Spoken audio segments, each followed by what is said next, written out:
वफ़ाक़ी घरू वज़ीर शेख रशीद चयो आहे त मरियम नवाज़ जी बयानबाज़ी अकुल जी खोट ऐं सियासी कमज़ोरी आहे। इदारनि खे सियासत में ॻीलींदा त अवाम सां बि सियासत में धोबी घाट वारो सुलूक थींदो।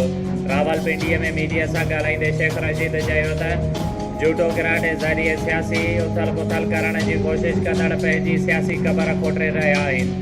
इमरान ख़ान 5 साल पूरा कंदो। दुनिया में तेल अघ वधिया आहिनि, उन करे पाकिस्तान में बि तेल महांगो थियो।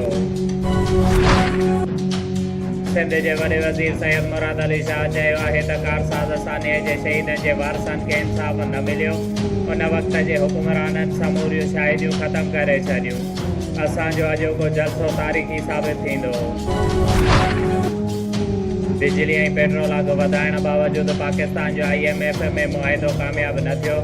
आलमी मालियाती इदारे पाकिस्तान खां टूमोर जो मुतालबो करे छॾियो। नाणेवारी वज़ीर शौकत तरीन अमेरिका जे दौरे ते ॿिए मरहले में न्यूयॉर्क पहुतल। शौकत तरीन चयो आहे त IMF खां जल्द कर्ज़ मिलण जी उमेद आहे।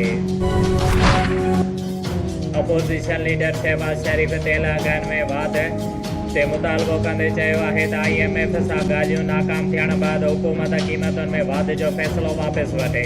हुकूमत पहिरियां महांगाई कई ऐं हाणे IMF सां ॻाल्हियूं बि नाकाम थी वियूं आहिनि। सुदू समा वारे वफ़ाक़ी वज़ीर फवाद चौधरीअ चयो आहे त समूरो मुल्क सब्सिडीअ ते हली नथो सघे। दुनिया में तेल ऐं गैस जी क़ीमत में इज़ाफ़ो थींदो त पाकिस्तान में बि वाध थींदी। हींअर क़ीमतूं वधीक आहिनि। तेल जा अघ जीअं घटि थिया असां बि घटिताई कंदासीं। पंहिंजे ट्वीट में फवाद चौधरीअ चयो आहे त तेल महांगो थियण ते ईअं प्रोपेगेंडा थी रही आहे जीअं असां दुनिया जे कंहिं ॿिए ॻोल्हे ते रही रहिया आहियूं। 2018 में IBA पास उस्तादनि पारां सालियानी इंक्रीमेंट न मिलण ख़िलाफ़ ऐं पको करण ख़िलाफ़ नवाब शाह प्रेस क्लब अॻियां मीर खान ज़रदारी इशफाक अहमद बुरगड़ी हाकिम नवल मोहम्मद खान ख़ास के लिए अयाज़ दालपुर ऐं ॿियनि जी अॻुवाणीअ में एहतजाजी मुज़ाहिरो कयो।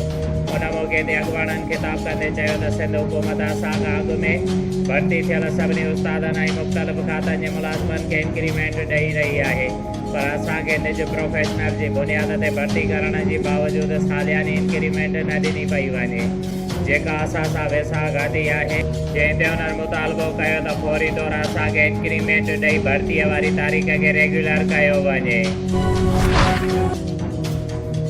नवाब शाह गुज़िरियल राति तालके थाणे जे हद लांडी इस्ताब वटि नामालूम माण्हुनि पारां नौजवान माजिद कीरियो खे खंबे गुम करण वारे अमल ख़िलाफ़ संदसि भाइरनि साजिद कीरियो, अब्दुल रज़ाक कीरियो, महबूब कीरियो ऐं ॿियनि वारसनि पारां नवाब शाह प्रेस क्लब ॿाहिरां एहतजाजी मुज़ाहिरो कंदे चयो आहे त असांजो भाउ माजिद कीरियो काला मोबाइल जे दुकान ते वियो हुयो। 2 कारुनि में सवार 8 ॼणनि असांजे भाउ माजिद कीरियो खे पकड़े ज़बरदस्ती खणी विया, जिन खे ॿिनि खे पुलिस जी वर्दी पातल हुई। हुननि चयो त असां उन अमल ख़िलाफ़ तालके थाणे ते NC दाख़िल कराई आहे, लेकिन अञा ताईं पुलिस असांजे भाउ खे ॻोल्हण में नाकाम रही आहे। हुन चयो आहे त असांजी कंहिं सां बि दुश्मनी न आहे, असांजी मदद करे असांजे नौजवान खे बाज़ियाब करायो वञे।